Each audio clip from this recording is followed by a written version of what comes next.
Taarifa zinazotoka nchini China na kuthibitishwa na vyanzo mbalimbali vya kimataifa zinaeleza kuwa Jenerali Zhang Yongxi, mmoja wa maafisa wakuu zaidi wa Jeshi la Ukombozi wa Wananchi wa China PLA, anadaiwa kutiwa nguvuni na mamlaka ya nchi hiyo kwa tuhuma nzito zinazohusisha rushwa pamoja na makosa makubwa ya usalama wa taifa. Kwa mujibu wa taarifa za awali, Jenerali Zhang alikuwa chini ya uchunguzi wa ndani wa chama na jeshi kutokana na tuhuma za kupokea rushwa na kutumia vibaya madaraka yake akiwa katika nafasi za juu za uongozi wa kijeshi.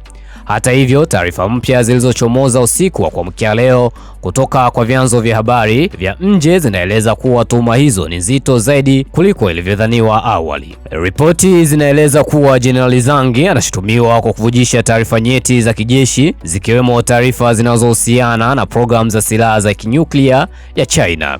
Ingawa maelezo rasmi kutoka serikali ya Beijing bado hajawekwa wazi hadharani, vyanzo vinadai kuwa taarifa hizo zilihusisha data muhimu ya kiusalama ambayo ni siri ya juu ya taifa. Endapo madai hayo yatathibitishwa, kosa hilo linaweza kuchukuliwa kama uhaini mkubwa wa kitaifa, kosa linalobeba adhabu kali sana chini ya sheria za China, hasa ikizingatiwa nafasi nyeti aliyokuwa nayo jenerali huyo katika uongozi wa kijeshi. General Zhang Yongxi ni miongoni mwa viongozi wakuu wa kijeshi nchini China aliyewahi kuhudumu kama makamu mwenyekiti wa tume ya kijeshi ya kati CMC, chombo chenye mamlaka makubwa juu ya jeshi lote la China. Aidha, amekuwa akitajwa kama mmoja wa watu wa karibu na rais wa China Xi Jinping. Jenerali huyo Zhang Yongxi ni miongoni mwa viongozi wakuu wa kijeshi nchini China aliyewahi kuhudumu kama makamu mwenyekiti wa tume ya kijeshi ya kati CMC, chombo chenye mamlaka makubwa juu ya jeshi lote la China.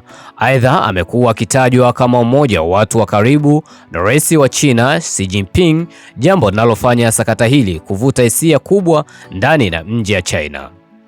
Wachambuzi wa masuala ya usalama wa kimataifa wanaeleza kuwa tukio hili linaweza kuashiria msukosuko mkubwa ndani ya jeshi la China pamoja na kuendeleza kile kinachoonekana kama operesheni pana ya serikali ya Xi Jinping ya kusafisha rushwa na kuimarisha udhibiti wake ndani ya jeshi. Aidha, madai ya uvujaji wa siri za nyuklia yanaweza kuwa na athari kubwa kwa usalama wa kikanda na uhusiano wa kimataifa, hasa kati ya China na mataifa yenye ushindani wa kimkakati nayo ikiwemo Marekani. Hadi sasa serikali ya China haijatoa tamko rasmi linalofafanua kwa kina tuhuma hizo, huku uchunguzi ukiendelea kwa siri kubwa kama ilivyo desturi ya nchi hiyo katika masuala ya usalama wa taifa. Bana, mtazamo wako ni upi hapo chini? Sema comment kulingana na hiki ambacho kinaendelea huko nchini China, ambapo afisa wa ngazi ya juu wa nchi hiyo anashutumiwa kwa rushwa, ambapo adhabu yake inaweza kuwa kifo kabisa.